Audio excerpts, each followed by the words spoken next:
comments, and let me take that to the obvious person I can take to on this panel, which is the BJP spokesperson. Dr. Sudha, you are joining us. Please respond to all that has been said. You have heard from leaders of Tamil Nadu. You have heard from leaders of Karnataka as well. Why this special treatment to one language? When it comes to language imposition, the BJP may say, where is the imposition? We are not forcing anyone. But the fact is that the BJP is trying to make Hindi compulsory, for example, in the Northeast for everyone till the classes of class 10, I believe, in the northeastern states, and there is protest happening there. These are all signs that will be seen as evidence of Hindi imposition by the BJP. Why special treatment to just one language when there are 22 official languages in this country? Yes, Hindi is the fastest growing. It had added some 100 million speakers, I believe, in 10 years. But that apart, there are 22 official languages. First of all, I really feel sad that they have not done their homework on national education policy. And the thing is, in 1966 and 1967 only, in Kannur session, where it was a session of Janasangha, which was where the chairperson was late Shri Deen Dayal Upadhyay ji, then only it was emphasized that the regional languages should be given the first priority.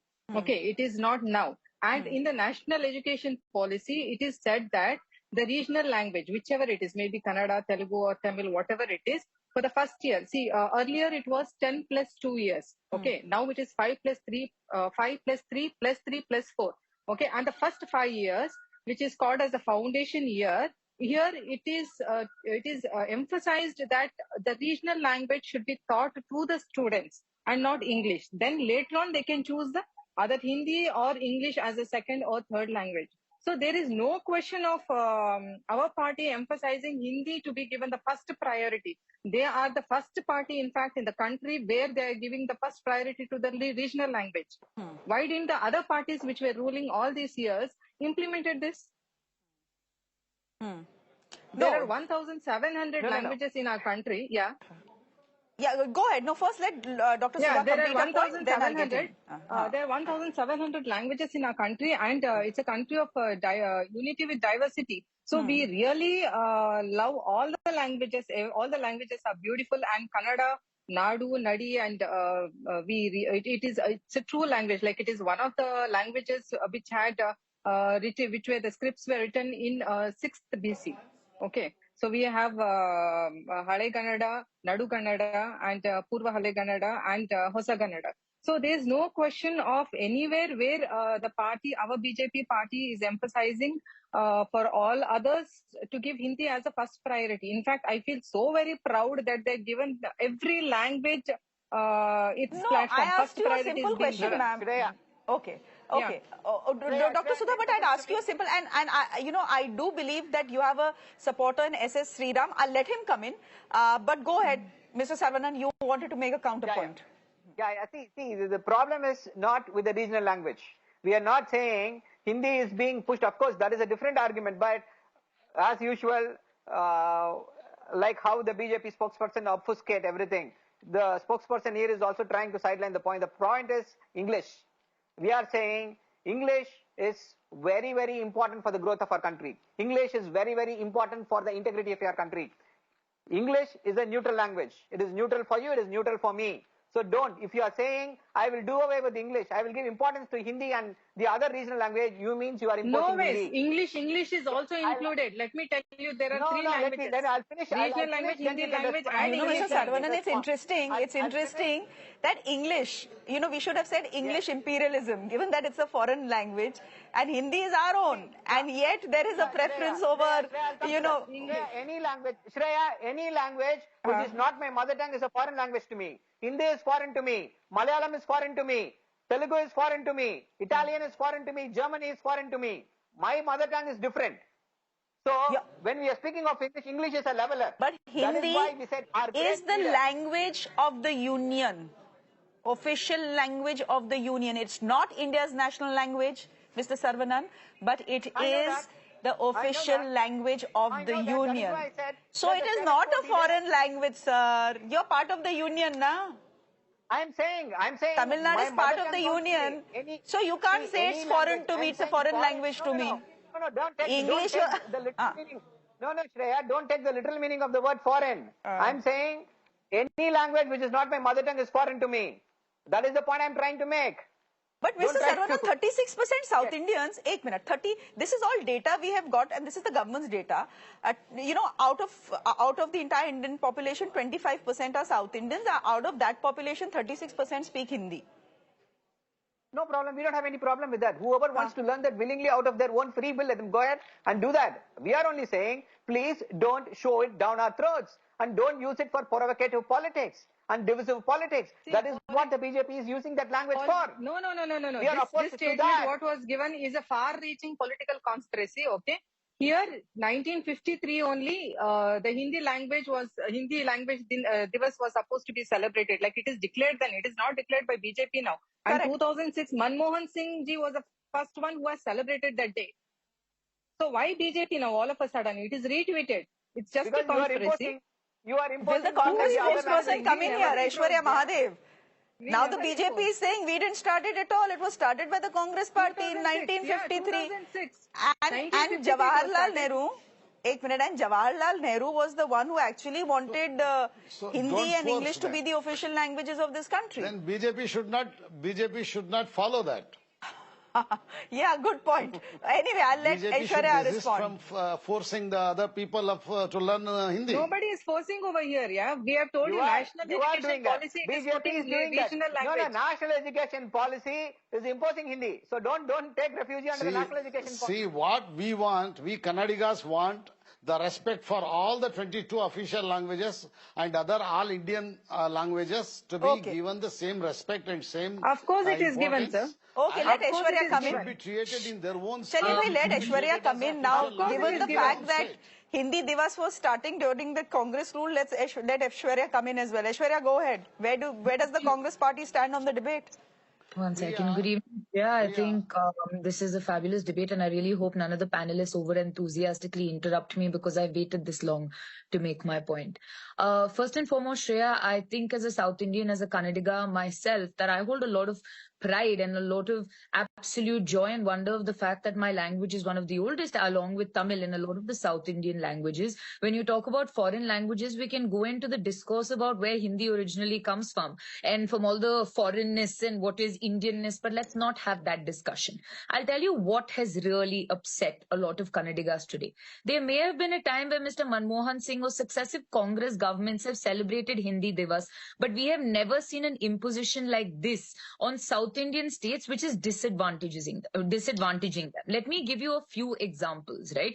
For example, today, why should my state, which is disadvantaged, by the imposition of Hindi in government policy, in government recruitment, in exams, so much so that underserved communities, where there are banks in rural Mysore or parts of Karnataka, people cannot even communicate with the bankers there because they speak Hindi, and they have turned around and asked my Kannada-speaking brethren to speak the same language. Remember, language is not superiority, and if that language, if you wanted to talk about superiority, I can go out on a whim and say the South Indian classical languages are far superior, whether it is script or the history or the sort of legacy that they bring. But I will not get into that divisive conversation. I will tell you language is a bridge, and I agree with my DMK colleague here, because when he talks about English, as much as we may love to put everybody under the Hindi banner, the global world today, which India is also a part of, communicates largely in English. And today I will tell you why my state has a problem, Shreya, is because when you deprive us, when you don't allow our youngsters to do exams in those languages, when you spend more on scribes for the Hindi language, when you have these memos, which you later call unofficial, saying you will encourage officers who are Hindi speaking and also choose to speak Hindi, when you push out this idea of a 3-language policy under NEP, and I really want to see a person from the northern states learn Kannada, the same way you express us to have Hindi as a speaking, learning language is the third part during NEP. My issue today is very singularly this. I have as much pride in my mother tongue as anybody else in this country. We pride ourselves for diversity. You have taken away opportunities of people in my state on this idea of language. And How? today you expect me to How? celebrate. I have already told you, from besides regional rural banks, even as early as 2021, look at the IBPS exams. Look at it, what languages they offered it. Look at a lot of government sector jobs and what language they encouraged people to apply in. And that too to serve in Karnataka. And if you think the BJP thought what they were doing was right, Why did Mr. Bommai go into session today and clarify that we're not imposing Hindi? I am going to bring a special law for Kannada itself.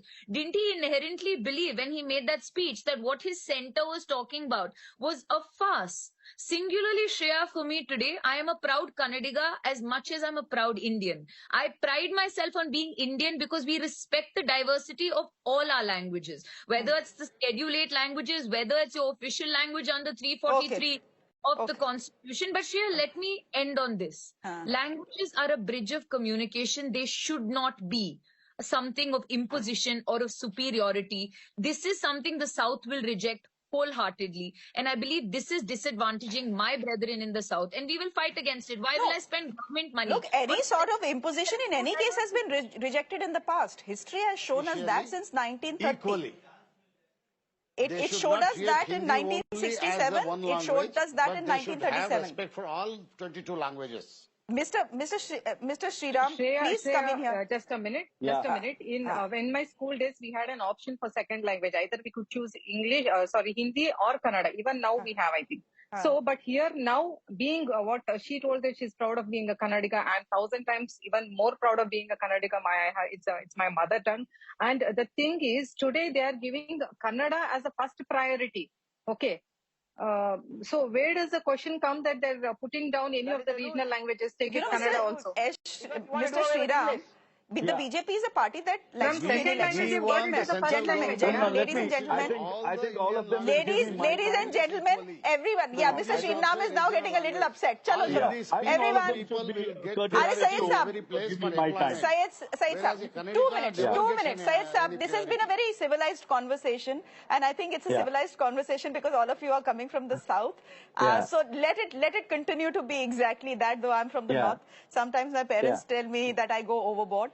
I want to ask you this, Mr. Sriram, fact is that the BJP is a party that loves to win elections. Any party loves to win elections. Why will they do something like Hindi imposition and ruin their chances in the South? Please tell me, does it even make political sense there?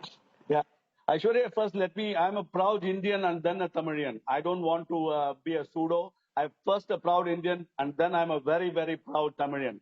I just want to remind Madam Aishwarya, when Mr. P. Chidambaram, as a Home Minister, gave a Hindi Divas lecture where he went one step ahead and said Hindi should be made the national language. Today she comes and sits here and says that BJP is pushing Hindi. I think she must go back and see that video where Chidambaram is insisting on Hindi to be made the national language. As Sudhaji rightly pointed out, none of these guys ever thought of making a mother tongue to be the foundation for standard 1 to standard 5, which is what the Modi government has thought. They've always given the rightful respect to all the regional languages.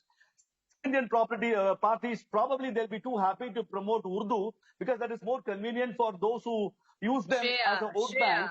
They'll be very happy to use Urdu, but they'll have a problem to use Hindi if someone is going to suggest them to use Hindi. What is the root language of Hindi? As a linked language than in English, because we have that imperialistic mind even today, and we have no problem in learning a foreign language, but we have a problem, big time problem in learning an Hindi language. See, they are trying to make non-issue as an issue. Definitely they don't have anything to talk to, so obviously they want to be relevant, so they take up this.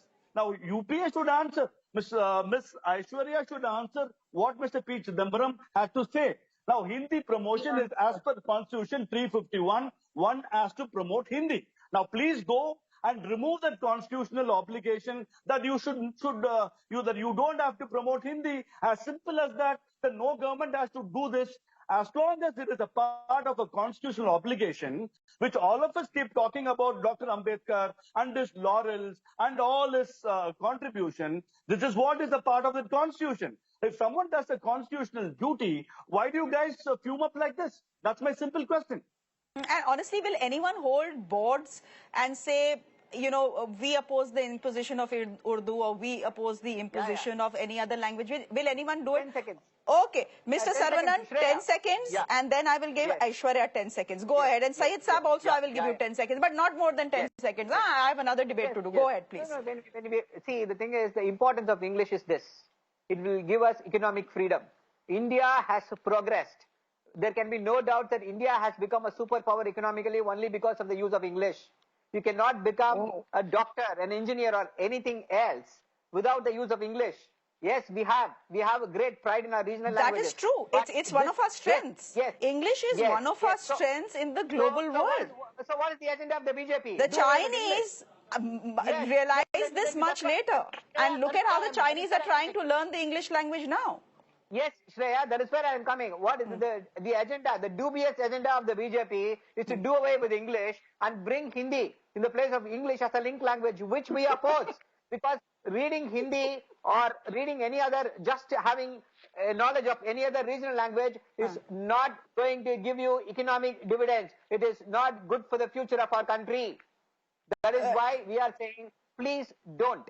Okay. Do away with It is English. like you're not respecting your mother tongue. Saravanan, what is the percentage of people who speak English in Tamil Nadu? Do you have a data? People who speak English in Tamil Nadu, India, especially the in Tamil government schools, Nadu, do you have a data? the software. We don't learn in English Chennai, either. Chennai is the software capital of India. We don't. Because, now forget about because Chennai. we have I am talking a great about English Chennai does speaking not make population Tamil Nadu. and people Now let's be very who clear. know Chennai English is not very Tamil well. Nadu. So If how many of them speak 1967, English? You if this neither allow official them to speak languages English, is nor not you allowed teach to them English, continue, nor you teach them Hindi. Gentlemen. That's the actual India fact. would not have become an economic superpower like what we are now. You Okay. are trying to do away with that, which we oppose. Okay. Mr. Sriram, make your point. I think Mr. Saravanan has completed his point. Now you can make it so that our viewers can understand what you were trying to say. Yeah. I will say, Mr. Saravanan, I asked him a simple question. 8 crore of Tamil people, how many of them speak English? He came with this idea of Chennai, maximum people speak English. Obviously a metro city. But what I am talking about is that 8 crore of Tamil Nadu people, how many of them speak English? My point is, they neither teach a good English, they neither learn good English, nor they speak good Hindi. They mess it up with the agenda of You are just wrong. keep Very writing difficult to on communicate with, Tamil. Don't put on the agenda of Tamil Nadu. But they don't Don't put on they're the okay agenda to of Tamil do Nadu. Urdu, You are but they Mr. never Sriram, do wait. Tamil. Mr. Sriram, wait. This This is is not linguistic required. chauvinism. See, this is why I said at the beginning of the show, if there is one language that, evokes extreme emotions, both sides of the Vindhyas, it is Hindi. Mr. Sriram, no need to do this. No need to scream over each other. Wait. No, give me a minute. Just give me 1 minute. Okay. Last year. Mr. Saravanan, you've had your say. You've had your say, Mr. Saravanan. Wait. Go ahead, sir. Last year, 10th standard board exams, we had 46,000 students fail in mother tongue Tamil. Mr. So that Saravanan, was the wait, standard. please. Let Mr. Sriram make his point. Let's keep this civilized, please. Gentlemen, Let him talk. It's okay. gentlemen, come on, gentlemen. Mr. Saravanan, let him make a point. Now, that's the entire point of a debate, that everyone can make their point, and we don't have to scream at each other. And this is in any case not an outrage channel. You know that. Mera now is not an outrage channel. We don't need to do this. Halla malla. I will scream. I will scream. When he is trying to put down the state of Tamil Nadu, I will do that. No, he is also from the state of Tamil Nadu, and let he is entitled to a view of his own. Let me give my Sir, but he is entitled to a view of his own, na? We are in a democracy. Last we checked, he is entitled to a view of his own. Let him complete the point he is making. He is as much as a patriot as you, me, or anyone else on this panel. Yes, Mr. Sriram, please complete your point in 10 seconds. Yeah. I'm as much as Tamilian as Saravanan claims that he to be a Tamilian. Then let him answer. In the 10th standard board exam last year, 46,000 people failed in the language, Tamil language. That is the standard. Now, if he gives yarn about Tamil and English, link language and all that, let them first teach our mother tongue properly to our students in Tamil Nadu, which is important to me as well, as much as he is. Okay, Aishwarya Mahadev, 10 seconds, please. I'm concluding the debate. I would love not about the number of students, because we have a large number of people writing the board examinations. Look at the pass percentage. Look at these strides Tamil Nadu has made. Don't put on the state of Tamil Nadu. It's my personal experience when I've been to Tamil Nadu for a conference. Ladies and gentlemen, chaliye, it's what, 35. Just a minute. I have to conclude this debate because the Prime Minister is headed to SCO. But before I do that, I don't want Aishwarya Mahadev to go away and Syed Saab to go away and the BJP spokesperson to go away and say, we didn't get the last word in. Aishwarya Mahadev, 10 seconds, please. I'm begging you with folded hands. Usse zyada mat lena. No, Shreya, to be very honest, I think all of us would love nothing more than to go have a Hindi speech in Liechtenstein or some foreign country. But the fact of the matter is English is that language. Mr. Sriram can talk all he wants about it. But today my state is opposing it because Hindi has disadvantaged my people. That is singularly that. You can laugh when Mr. Sarvanan talks about how Tamil is important on either side and you should be ashamed of yourself, sir. Today we will stand up against the fact that Hindi you be ashamed of yourself about Mr. to Chidambaram. disadvantage our people. Sir, the one piece of research you did on Mr. Chidambaram, maybe we'll have another debate and I'll debunk you on it, right? But the fact today is you're using Hindi as a tool of oppressing Kannadigas and not giving them opportunities. That is my problem. So the one piece of research that you have, I will actually, if I had more time, and I don't want to disrespect Shreya the way that all of you have taken your time over, but I will end by saying that Chalo, that's a debate for another time. That's a debate for another time. Syed Saab, please go ahead. Yes, please go ahead, Syed Saab. See, you have raised a point that when Mr. Deve Gowda ji was Prime Minister and when H.D. Kumaraswamy was CM, why these issues have not raised. Please note, at that time, these linguistic chauvinists were silent. Now they have raised their voice. Now Deve Gowda ji and Sri Kumaraswamy and Sri Ibrahim, CM Ibrahim, our President, has issued a very clear signal that we stand with 6.5 crore Kannadigas, and what our demand is to give same respect. We want central government to give same respect to the Kannada as they give it to Hindi. And whatever they spend money for the development of Hindi, the same amount has to be spent for all other 22 languages, including Kannada. And Kannada is our language for 2,500 years. And Hindi is only for 400 years old. And here in Karnataka, we all speak Kannada. Please give same importance and don't show your linguistic chauvinism and don't try to impose, and all central government organizations, please employ Kannadigas. Okay. That's our demand. No, also interestingly today, yes, of course, interestingly today we had the Chief Minister on the floor of the House saying that Kannadiga now will be compulsory. But here I have research that says that according to the Karnataka Official Languages Act 1963, the language to be used for the official purposes in the state shall be Kannadiga. So, so I don't know what is happening today. What's the new thing that the Chief Minister has announced in any case? Yes, I think the BJP spokesperson wants to come in. Dr. Sudha, I have only 10 seconds. Please go ahead and I'll wrap the show. Thank you so much. Shreya, whatever they're saying, no, the central government is emphasizing Hindi as more priority. Let them go through the National Education Policy. I'm repeating it again. National Education Policy 2020 has very clearly stated that our regional language will be the first language. And Aishwarya, where are they putting Kannadigas down here? They're giving the first priority. Kannada is being given first priority. See, a plant can't be, a tree can't be bended, a plant can be bended. So when the early stages from 3 years to 8 years, when they're giving the complete Kannada education to the children, they're going to be mastering Kannada for the rest of their life. So what more they want? They've given us what we want. Why blaming the central government now? Okay, we'll leave it there. Try to understand the education policy. Okay, we'll leave it there for the moment. Thank you very much. I think this has been an enlightening debate and all of us are going away learning something about where the debate is progressing. Thank you very much, Dr. Sudha, for joining us, spokesperson of the BJP. S.H. Sriram, thank you very much as well. Thank you to all my other panelists as well. I'm slipping into a quick break on the